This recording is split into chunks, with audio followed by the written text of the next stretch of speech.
até que o Senhor venha, o qual também irá ou trará à luz as coisas ocultas das trevas e manifestará os desígnios dos corações.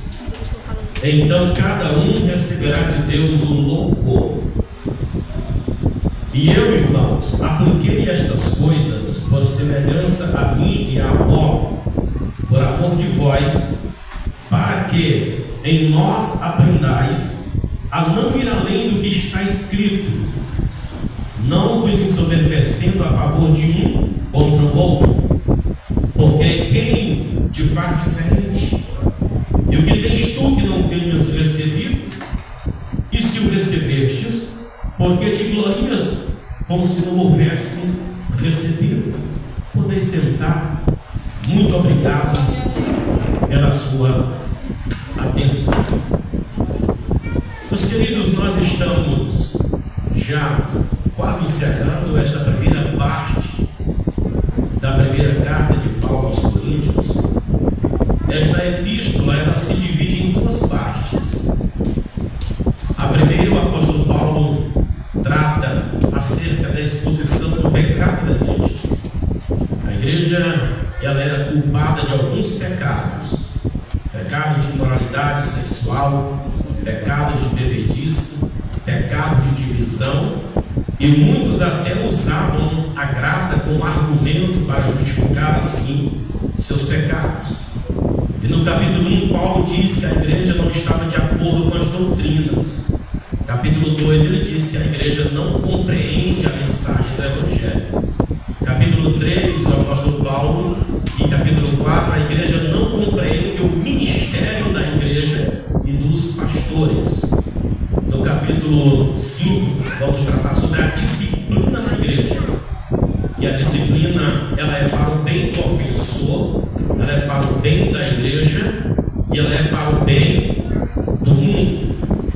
No capítulo 6, nós vamos tratar sobre as contendas dos crentes. Os crentes brigando, processando os crentes, levando aos tribunais, litígio na igreja, profanação. A partir do capítulo 7, Paulo começa a dar respostas que a igreja tanto desejava. Vai falar sobre casamento, sobre matrimônio, sobre idolatria, sobre alimento. E por fim nós vamos aprender muitas doutrinas ao decorrer deste ensinamento bíblico. E hoje nós vamos continuar falando, dando continuidade à discussão sobre o ministério, onde Paulo apresenta 3 tipos de pastores no capítulo 4.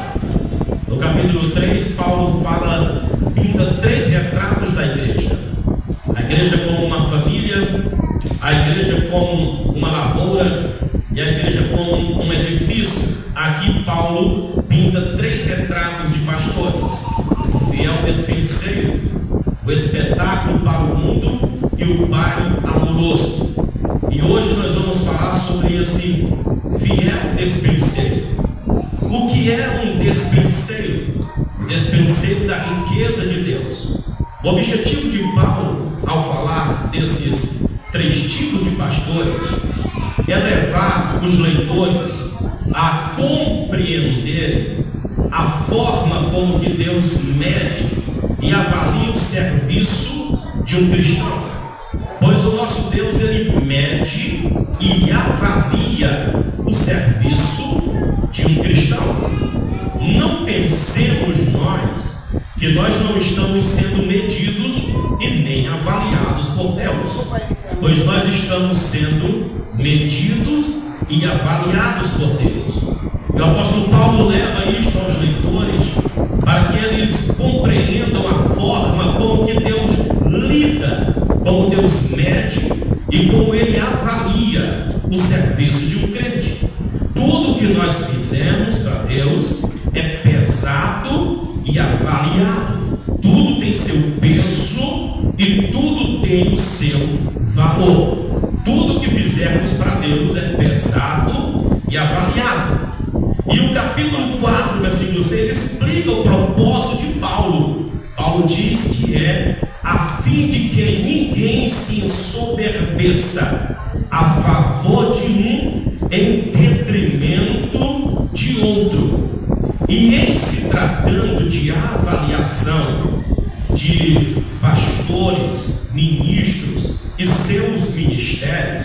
que Paulo está falando de uma avaliação. Paulo está falando de um peso.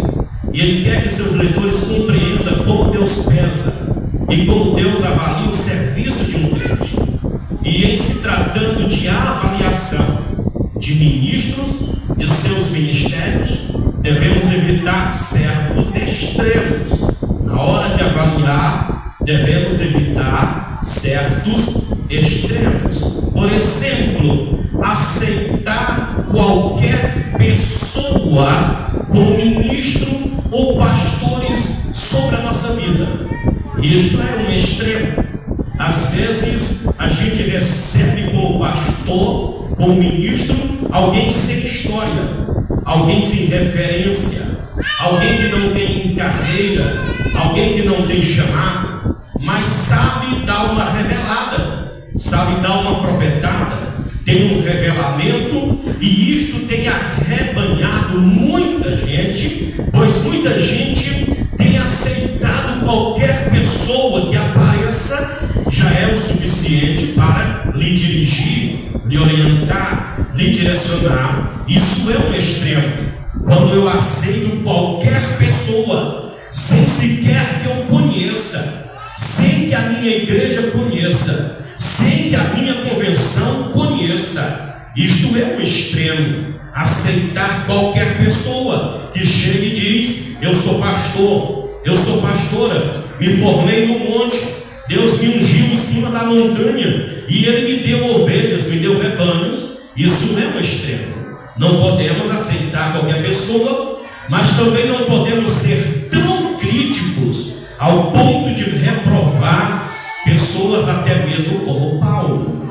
Observe que isso é extremidade, são extremos. Aceitar qualquer pessoa que apareça. E também é extremo eu ser crítico ao ponto de reprovar pessoas até mesmo como Paulo. Você sabia que tem gente que ele é tão crítico, mas tão crítico, que ele tem essa capacidade de reprovar qualquer pessoa. Ninguém para ele presta, ninguém para ele serve, ninguém para ele está à altura de lhe direcionar, de lhe dirigir. Isso é um extremo. Tem obreiro que é assim. Se não for do jeito dele, não vai. Se não for do jeito dele, não anda. Se não for de acordo com a vontade dele, tudo dá errado, porque ele é crítico ao ponto de reprovar qualquer um, até mesmo a pessoa aprovada, como Paulo. Tem gente que ele é tão crítico que para ele sempre está certo. Ninguém presta, ninguém serve, ninguém sabe, só ele tem, e se não for do jeito dele, ele reprova tudo e todos, e por fim é ele que não é nada, e por fim é ele que não tem história, e por fim é ele que não tem autoridade para dirigir ninguém. Mas a crítica é tão grande que ninguém para ele serve. Não dá certo em lugar nenhum. Pastor nenhum serve, igreja nenhuma presta, pregação nenhuma serve, a mensagem não pode passar de 10 minutos, se passar de 15 já é extremidade. Para que uma mensagem tão comprida, tão exagerada? Para que o culto passar 1 minuto das 9 já fica ofendido, porque ele precisa ir para casa não fazer nada, mas não suporta um culto passar 1 minuto? Isso é extremidade na crítica. Crítico extremista. Isso leva muita gente ao fracasso espiritual, porque é uma pessoa crítica, extremista. E Paulo descreve 3 características de um verdadeiro ministro de Cristo. E o primeiro é o dispenseiro, que nós queremos falar esta noite. E o que era um dispenseiro? O que era um dispenseiro do ponto de vista bíblico? Paulo diz que os homens nos considerem como ministros de Cristo e despenseiros dos mistérios de Deus. O que Paulo quer dizer com despenseiro? O despenseiro, ele era um escravo que gerenciava as riquezas do seu senhor. Isto era um escravo. O escravo que gerenciava todas as riquezas do seu senhor. Este era um escravo. Gênesis 24 apresenta esse tipo de escravo oriental, Eliezer, que a Bíblia diz que Eliezer, ele controlava, administrava toda a riqueza de Abraão.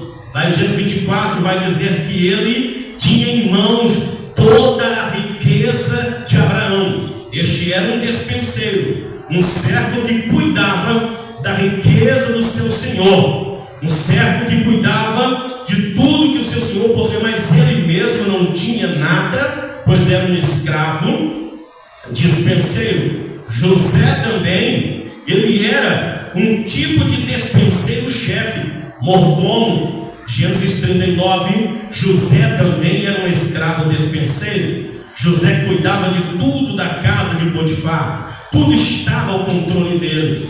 Ele era quem mandava em tudo. A única coisa que Potifar vedou de José era a esposa, somente ela. Mas José cuidava de toda a riqueza da casa de seu senhor. Isso é um despenseiro, alguém que não tem, mas administra a riqueza do seu senhor. É escravo, mas administra toda a riqueza do seu senhor. Tudo que o seu senhor tinha era administrado por uma espécie de despenseiro, um escravo-chefe que cuidava das demais riquezas. Se você observar, Jesus Cristo diz em Mateus 13:52 que todo escriba bem instruído acerca do reino de Deus, ele é como um pai de família que tira do seu tesouro coisas preciosas, coisas novas e velhas. Alguém que é instruído acerca de Deus é como um pai de família que tira do seu bom tesouro coisas novas e velhas. Este é um pai de família, um despenseiro que tem um tesouro, tem coisas novas, mas também tem coisas velhas. Lá em Mateus 25, do 14 ao 30, Cristo fala mais uma vez que Deus confiou riqueza aos homens. A um ele deu 5, a outro ele deu 2, a outro ele deu 1. E todo o tempo ele diz: o meu talento, o meu talento. E quando ele veio recolher, os servos disseram: está aqui, tu me deste 5, granjeei mais 5, toma 10. Ele recebeu, pois não era nada do escravo, tudo era do Senhor. A quem deu 2, ele disse: apanhei mais 2, toma 4. Ele recebeu. E aquele que recebeu 1 talento, que também não era dele, ele disse: Senhor, eu sei que tu és um homem duro, tu colhe onde não planta, e tu também ajunta onde não espalha. Eu fiquei com medo e peguei o teu talento e escondi. Ele disse: servo inútil, sabendo que eu sou um homem duro, que eu planto onde não, colho onde eu não planto, que eu ajunto onde não espalho, e mesmo assim tu enterrou o meu dinheiro. Por que tu não deu o meu dinheiro aos banqueiros?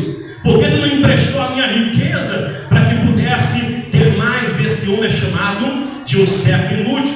Não era um despenseiro fiel. Já em Lucas 12, 42 ao 48, Jesus conta outra palavra dizendo que bem-aventurado é o servo, que o Senhor lhe confia a casa e os bens, e os conserva, e ele zela, e ele cuida, e ele alimenta. Mas tem alguns tipos de servo que, ao tardar o seu senhor, ele diz: o meu senhor tarda, começa a se embriagar, a comer, a festejar e a espancar os seus conservos. E quando o senhor daquela casa voltar, aquele mau servo será punido, será açoitado. Jesus Cristo está falando de pessoas a quem ele constituiu dispenseiros, que precisa alimentar os seus conservos. Por exemplo, o pastor, ele é um servo despenseiro, como Eliezer e como José. Pastor não tem, ele não é detentor da riqueza de Deus, mas ele é um despenseiro. Ele divide as riquezas de Deus entre os crentes. Não é riqueza financeira, não é dinheiro. Ele reparte os mistérios dos céus, o alimento, o que mantém, o que edifica, o que levanta, o que restaura, o que vivifica. O pastor, ele é um fiel despenseiro. Ele não é dono, ele não é dono da igreja, ele não é dono do povo. Ele é um escravo que Deus lhe constituiu para cuidar dos conservos. O dispenseiro fiel é aquele que não deixa os seus conservos passarem fome. É o que disse Jesus Cristo. Ele disse: o meu Senhor tarda. Começou a beber, se embriagar, a comer e a espancar os seus conservos. Isto nós podemos ver nos nossos dias. Tem muitas pessoas que foram constituídas por Deus, mas abandonaram o seu posto de dispenseiro fiel. Não tem alimentado os seus conservos, não tem dado alimento. Tem muito crente desnutrido espiritualmente, tem muito crente doente, tem muito crente raquítico, tem muito crente passando fome, porque o pastor, que é o fiel dispenseiro, ele tem preguiça até de entrar na dispensa para dar o alimento para os demais servos. Toda a missão de alimentação da casa é do dispenseiro. Os demais servos comem aquilo que o dispenseiro-chefe lhe der para comer. Mas hoje nós podemos ver que isso está acontecendo na íntegra. O Senhor aparentemente tarda em voltar. É o que estão dizendo: Jesus tarda a voltar, Jesus não vem agora, então eu vou extrapolar, eu vou beber, vou corromper, vou maltratar. Mas na hora em que aquele servo não imagina, o seu Senhor voltará. Tem muito pastor fazendo isto, está espancando, está maltratando, está festejando com o que não é dele, com o que não lhe pertence, com aquilo que não é para ser feito, é o que ele está fazendo, suas festas, suas farras, e os demais conservos estão sendo espancados, oprimidos, subjugados, mal alimentados. Vivemos hoje uma época em que, se os conservos quiserem comer, eles vão ter que fugir, vão caçar lugar para se alimentar, porque tem dispenseiro-chefe por aí que não entra na dispensa, e a igreja está faminta, a igreja está com fome, está desnutrida. É tanto pecado que entra na igreja, é tanta doença, é tanta enfermidade, e muitos pastores não ligam para alimentar a igreja de Cristo. Oh, Deus! É a época do miojo, né? O miojo é 3 minutos, né? Ferveu água, bateu dentro, é 3 minutos, é o que pastores estão fazendo. Mensagem de 5 minutos, 10 minutos. Pastores não pregam mais do que isso, porque tem preguiça de entrar na dispensa, tem preguiça de fazer alimento, tem preguiça de ir lá no fundo organizar um alimento saudável para a igreja. Está sendo um dispenseiro infiel. A Bíblia diz que o dispenseiro, ele tem que ser achado fiel. Ele tem que ser fiel, não pode ser um dispenseiro infiel. O dispenseiro infiel é aquele que dá qualquer coisa para a igreja se alimentar, qualquer coisa para a igreja comer. É a época do ensine hoje, e a igreja já se acostumou. A igreja está acostumada a comer mal, a igreja está acostumada a comer ruim. Por incrível que pareça, hoje é intolerante. Tem muita gente que não tolera uma mensagem de 1 hora. Não, tem muito crente que 1 hora de mensagem para ele é uma tortura. É uma tortura. Mas ele passa 3 horas sentado no sofá, a perna cruzada, só de arrasta para cima. Tudo quanto é molecagem, tudo quanto é palhaçada, tudo quanto é imoralidade, tudo quanto é piada indecente, ele passa o dia todo se alimentando de porcaria. Mas na igreja 1 hora é tortura. Não suporta 1 hora de mensagem, não suporta 1 hora de ensino, porque ele está tão fraco, o estômago, o intestino está tão fraco, que quando o pastor prepara de tanto comer comida sintética, de tanto comer embutido, de tanto comer salsicha, de tanto comer mortandela, de tanto comer leite, já não aguenta mais cordeiro, já não aguenta mais novilho, já não aguenta mais as libações, já não aguenta mais os manjares da Bíblia, porque está doente. Dispenseiros maus adoeceram, ações corruptas adoeceram, fizeram fraco, que não aguenta mais comida forte. Alguns nem vêm ao culto de ensino, porque é 50 minutos de ensino. Muitos não vêm, porque é 50 minutos. Se o ensino fosse 15 minutos, cheio. Mas o povo não aguenta mais 50 minutos de ensino. Por quê? Porque outros dispenseiros já acostumaram mal. Já acostumaram mal o povo não tem costume de comer bem. Ei, quem come bem engorda, viu? Quem come bem engorda. Se você vê eu gordinho aqui, é porque eu como bem, não é porque eu passo fome, não. Assim é o crente que come bem. Ele é um crente robusto espiritual. Ele tem força, ele tem equilíbrio espiritual. Agora, se ele só come miojo, ele está doente, vai pegar um câncer espiritual, vai morrer, porque não vai subsistir, porque não tem alimento para mantê-lo vivo. Comida sintética mata. A comida do crente tem que ser preparada. O dispenseiro tem que ter fidelidade para entregar o alimento que a igreja precisa para estar forte, resistente.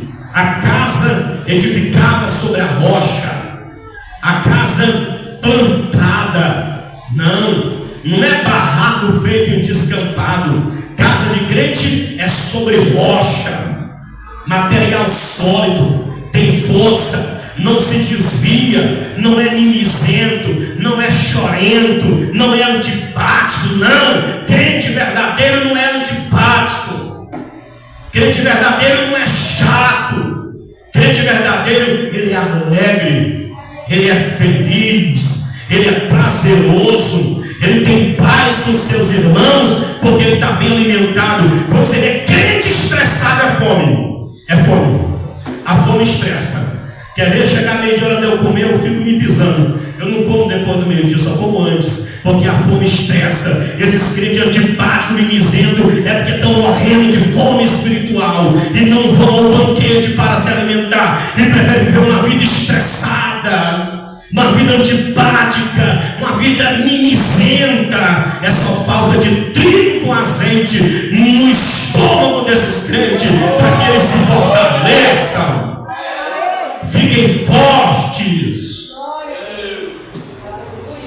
Tem crentes que quando a trombeta tocar, de tão fraco ele vai cair. Não é subir não, né? Tá só a bandeira de pirata, só pele e osso. Se o anjo toca a trombeta, ele morre. Pega outro destino de tão fraco, tão faminto, tão esquelético que ele está. Precisamos viver uma vida bem alimentada, pois os pastores precisam ser fiéis despenseiros. Pastores infiéis que abandonam a dispensa, abandonam seus conservos, são pastores que negam o seu ofício. Negam o seu ofício e vão atrás de coisas seculares, vão atrás de política, vão atrás de vereadores, vão atrás de prefeitos, vão atrás de deputados, correm no mundo, abandonam a igreja, vai em busca de riqueza e o povo fica aqui passando fome, porque o pastor, se ele está cuidando da dispensa, sendo fiel, a chave que Deus lhe confiou, está correndo atrás de corrupção, atrás de riquezas. O dispenseiro precisa ser achado fiel. Alimente bem seu rebanho, alimente bem sua igreja, doutrine bem o seu povo, porque ele não será destruído nem levado por qualquer vento de heresia. Obreiros fiéis são os que se mantêm na posição, no posto que Jesus lhes chamou. Se você vê por aí um pastor fazendo política, ele é infiel. Se você vê um pastor por aí com cartaz de um deputado na cacunda do carro dele, arrastando a bandeira, é obreiro infiel. É pastor infiel que nega o seu ofício. Porque o pastor, ele foi chamado para cuidar, foi de dispensa, foi de cantina, foi para alimentar o povo. Não para estar correndo atrás de política, atrás disso, atrás daquilo, não. O pastor foi chamado exclusivamente para cuidar do rebanho de Deus. Paulo disse: o bom soldado não se embarace nos negócios dessa vida. Não. Quem foi chamado para servir. O versículo 1, a palavra ministro tem um sentido literal. Paulo diz que os homens consideram o quê? Ministros e dispenseiro. Paulo usa duas palavras. Dispenseiro é o que vira da dispensa. Agora, Paulo fala assim, é o quê? Ministros.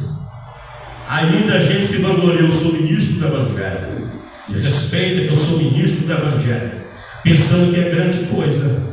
Mas a palavra ministro, peretes, do grego, quer dizer o escravo da fileira mais baixa da embarcação. Como Paulo era humilde. Quando alguém dizia, eu sou de Paulo, eu sou de Apolo, eu sou de Cefas, ele disse, quem somos nós se não apenas ministros ou apenas escravos da fileira mais baixa da embarcação? Remadores. O peretes é remadores, do grego, remadores. Eram escravos da fileira mais baixa da embarcação. Eles ficavam lá no fundo remando, eram apenas escravos remadores. Paulo era humilde demais ao ponto de dizer, quem somos nós se não apenas o peretes, se não apenas remadores, se não apenas escravos. O escravo da mais baixa fileira do navio, lá no fundo do navio é onde estava o ministro, onde ninguém via, mas era quem fazia o barco andar. O ministro ele era apenas um escravo. Isso foi uma resposta de Paulo a vários líderes de facções dentro da igreja. A igreja estava dividida em facções. A Bíblia fala de cristãos facciosos. Facção não é só essas siglas que se vê por aí, não. Existe facção na igreja também. Paulo disse que existem crentes facciosos. Quem são esses? Os que fazem partidos na igreja. A facção para cá, a facção para lá. São líderes de pequenos partidos na igreja. São chamados de facciosos. Facções dentro da igreja. E Paulo falando isso, alguns líderes de facções da igreja, dentro da igreja, dizendo a eles que eles eram apenas escravos de Cristo e nada mais, apenas remadores. Ou em outras palavras, Paulo estava dizendo, não somos capitães do navio, somos apenas escravos obedecendo ordens. Isso é um pastor. O pastor não é o capitão é Cristo. O capitão é Cristo. O pastor, ele é o servo, ele é o escravo. Ele é que faz o barco andar. É o que está lá embaixo servindo. Cristo já disse, quem quiser ser o maior, seja servo de todos. O pastor, ele é o servo. O pastor é o que faz com que a embarcação ande, mas ele é o escravo mais sofrido da obra. Paulo estava dizendo, somos apenas escravos, somos apenas remadores. Paulo usa uma palavra que é usada desses escravos que eram remadores das grandes galés romanas, as grandes embarcações romanas. Paulo usava muito expressões romanas, como aquela expressão das vestimentas do povo de Deus, capacete, couraça. Ele usa a figura de um soldado romano para poder explicar o seu pensamento teológico, o seu pensamento bíblico. E aqui, para explicar o que é um ministro, ele usa a expressão do peretes, que é um escravo, um remador, dizendo que ele, como pastor, não era capitão, ele era escravo da embarcação e aguardava ordens. Aleluia. Aí Paulo, em outras palavras, está dizendo, tem algum escravo maior do que outro? Todo escravo é do mesmo tamanho. Todo escravo é do mesmo tamanho. Não tem escravo maior do que outro. Escravo nenhum tem liberdade. Escravo nenhum tem opção. Escravo nenhum tem escolha. Escravo, ele vive com a escolha do seu Senhor. O que o seu Senhor lhe disser, isto é, isto será, isto se cumpre, pois o escravo não tem escolha. Paulo estava dizendo que ele era esse escravo, e nós, pastores, servos de Cristo, devemos entender que nós não somos grandes coisas, nós somos apenas servos. Tem alguém que se gloria, eu sou pastor. Irmão, grandes coisas. Grandes coisas. É um servo, irmão. Isso é só vaidade da cabeça de quem não nasceu de novo. É vaidade na cabeça de quem não conhece a Cristo. Isso é só vaidade. E agora, para ficar mais boçal ainda, criaram as pastoras. As pastoras. As bispas. Hoje, de quanta vaidade, somos apenas escravos, somos apenas servos, nós não mandamos em nada, nós não mandamos em ninguém, nós só precisamos ser fiéis ao nosso chamado e alimentar o povo de Deus e conduzir essa embarcação remando duro lá no fundo do navio. É só isto. Para que vaidade? Para que querer aplauso? Para que querer elogios? Para que querer status se não existe status para escravo? Não existe status para servo. Todo status, toda honra, toda glória é do capitão do navio, Jesus Cristo. É dele, não é nosso. Para que essa vaidade? Se nós voltarmos ao despenseiro, aqui ao despenseiro, a responsabilidade do despenseiro é ser fiel ao seu Senhor. E o pastor é ser fiel ao ensino das coisas do Senhor. O pastor precisa ser fiel. Assim como a responsabilidade do despenseiro é ser fiel ao seu Senhor, a responsabilidade do pastor é ser fiel às coisas do Senhor, principalmente nas coisas relacionadas às verdades do ministério da igreja. Pastor tem que ser verdadeiro, tem que ser fiel no ensino da palavra. Tem que mostrar para o crente que se ele continuar no erro dele, infelizmente ele não vai para o céu. Tem muito pastor que, para não perder o crente, prefere ter o crente em pecado, para não perder. Mas ele não está perdendo na igreja, mas está perdendo para o céu. Continua na igreja, mas o caminho é outro, porque o pastor é infiel. O pastor não ensina, o pastor é negligente, o pastor é omisso. Ele não fala, ele prefere ter uma igreja inchada do que uma igreja crescida espiritualmente, uma igreja madura. Isso talvez não agrade outros servos, porque tem servos que são insatisfeitos demais. Tem servos que nunca estão satisfeitos com a fidelidade do pastor, porque todo servo ele tem conservos. Tem conservos, mas tem conservos que são insatisfeitos. Tudo que o pastor faz não agrada a ele. Não é desse jeito. O pastor não podia fazer assim. Que o pastor não podia fazer daquele jeito. Eu vou sair dessa igreja, eu vou me desviar, eu vou largar tudo, vou chutar o pau da barraca. Isso é insatisfação. Escravo não tem vontade própria. A vontade que está aqui é um fio de conexão que vem do céu. É transmitido de lá para cá. Se o Senhor cortar esse fio de contato, de comunicação, você vai morrer perdido, porque a nossa vontade é a de Deus. A nossa vontade é de Deus. Mas se nós agradarmos o Senhor, seremos bons despenseiros. Eu quero que você entenda uma coisa que Paulo estava dizendo sobre a questão do ministro, do dispenseiro, e a fidelidade do ministro, e a humildade do ministro, e a fidelidade do dispenseiro. A principal questão não é ele só precisa ser fiel. Não é se todos gostavam de Paulo, não é se Apolo pregava melhor do que Paulo. Não, essa não era a questão principal. Se todos gostam do pastor, se tem outros pastores que pregam melhor do que pastores, ensinam melhor do que outros, cantam, não. Essa não é a questão. Se todos gostam do pastor, ou se alguém prega melhor que o pastor, se alguém ensina melhor que o pastor, essa não é a questão. A principal questão será que Paulo, Apolo e Pedro foram fiéis à obra a qual Deus lhes incumbiu. Essa é a questão. É se somos fiéis, não é se somos melhores. É se somos fiéis à obra que nos foi dada. Não é se somos melhores.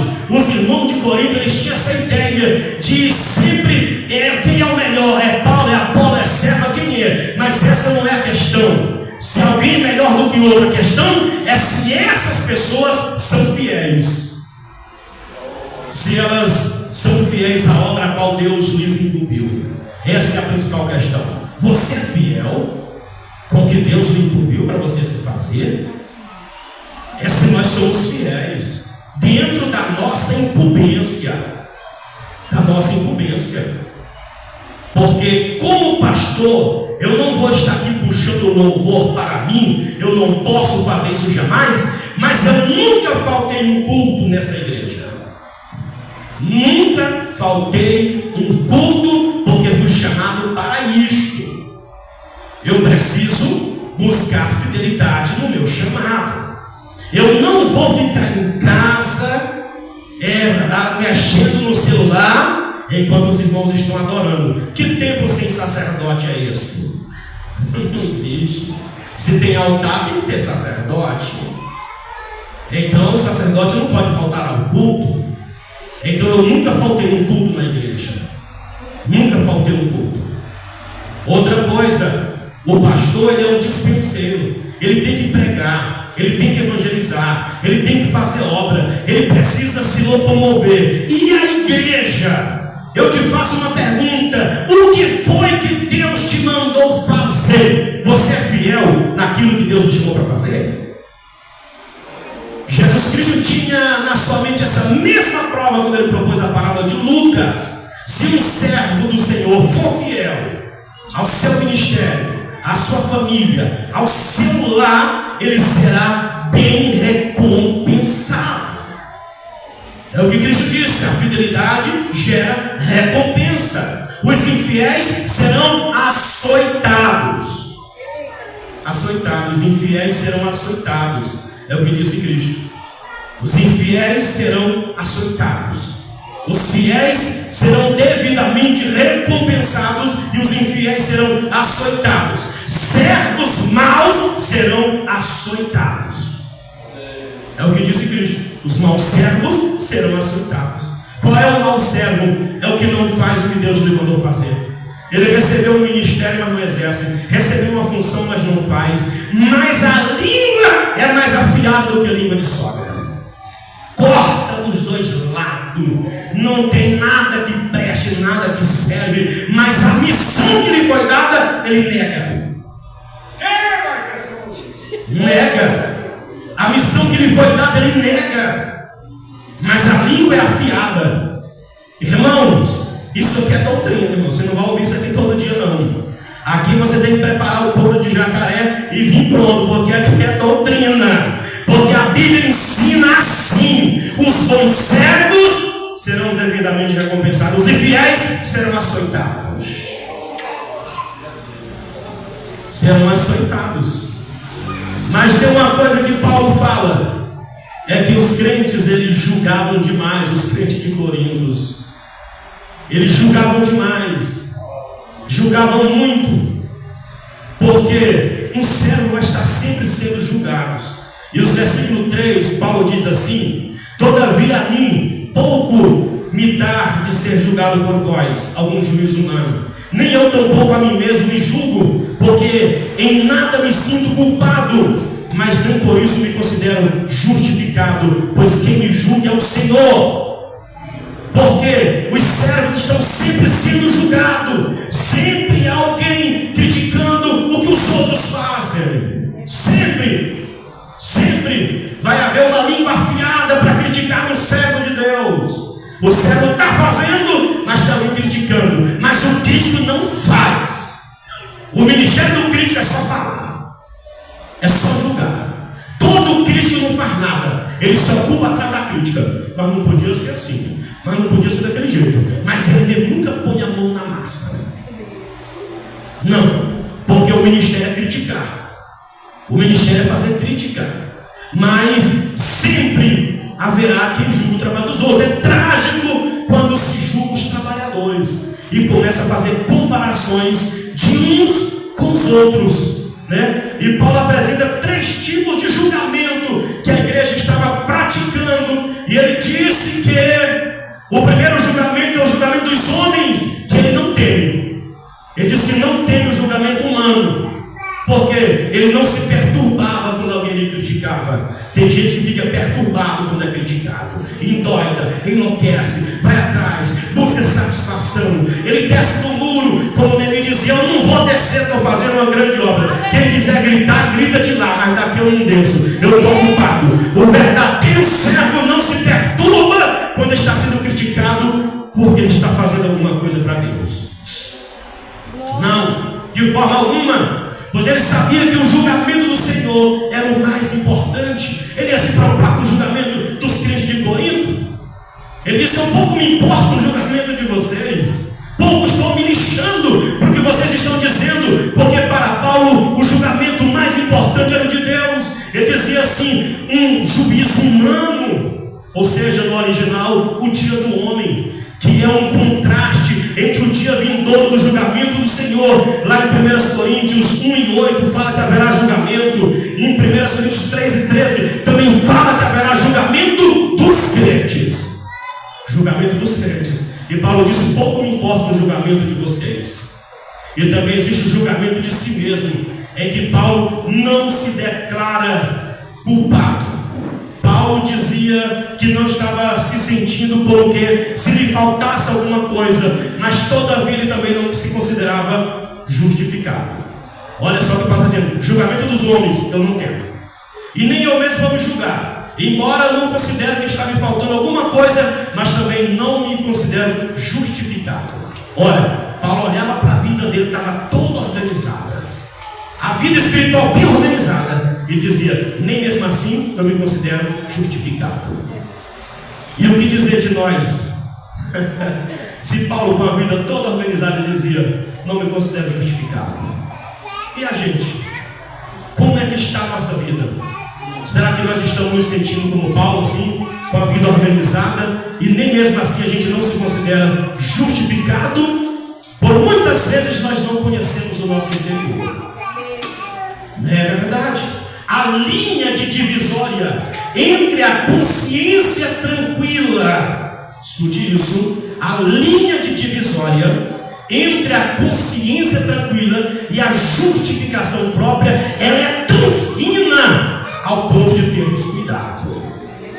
Porque tem gente que a consciência dele é tranquila, mas os pecados são absurdos. Tem gente que a mente dele é tranquila, mas os pecados são absurdos. Isso é um perigo. Paulo disse: embora não me falte nada, mas eu não me considero justificado. E tem muita gente que pensa só porque tem uma consciência tranquila, uma mente cauterizada, ele pensa que já está justificado. É um perigo. É um perigo. Às vezes uma consciência tranquila não te faz justificado, pois tem gente que pratica o pecado, mas não enxerga que é pecado. Não. Ele olha a imoralidade na internet, mas não é pecado. Ele xinga a mulher, mas não é pecado. Ele vira um troço brabo, soroba, compra, não paga, enrola, dá cheque sem fundo, é mentiroso, é caloteiro, é galanteador, mas a consciência é tranquila, toma até ceia. A consciência é tranquila. Isso vai levar muita gente para o inferno, porque essa linha de divisória entre a consciência tranquila e a justificação própria é muito fina, é aguda, ao ponto de tomarmos cuidado com uma falsa consciência tranquila. Tem nada a ver, isso é normal.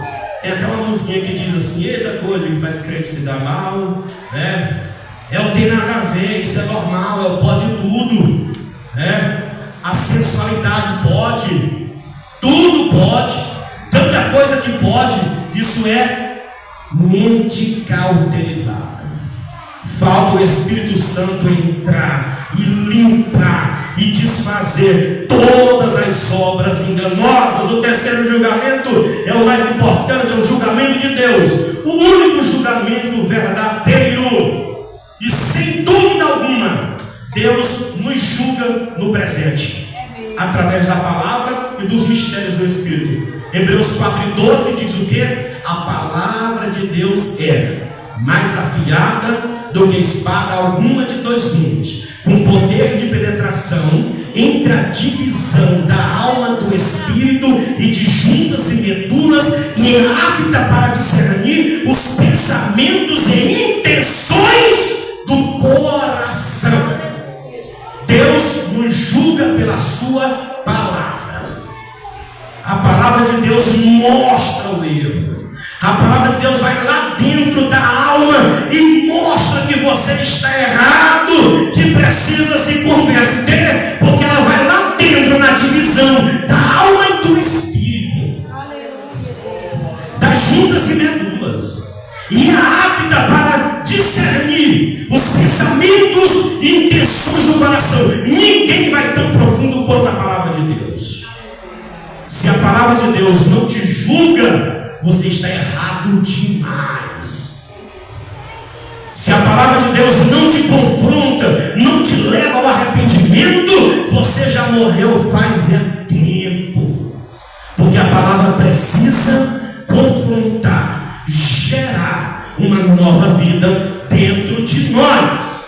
E nós vamos ficar de pé e encerrar, porque já deu 9 horas. Precisamos nos colocar de pé. E Paulo continua dizendo para os irmãos que eles não deveriam estar julgando, porque os coríntios faziam isso, eles julgavam demais e se consideravam espirituais, ao ponto de Paulo dizer: vocês são carnais e eu não me importo com os pensamentos de vocês. Eles precisavam ser mais espirituais, eram julgadores, avaliadores, e Paulo os considerava carnais. E Paulo diz ainda que nós não podemos louvar uns em detrimento de outros. Isso é carnalidade, é julgamento. Tem gente que para atingir o outro, ele chega perto de uma pessoa que faz alguma coisa e que a outra pessoa faz a mesma coisa, e ele chega e diz: rapaz, aquele cara é bom que faz.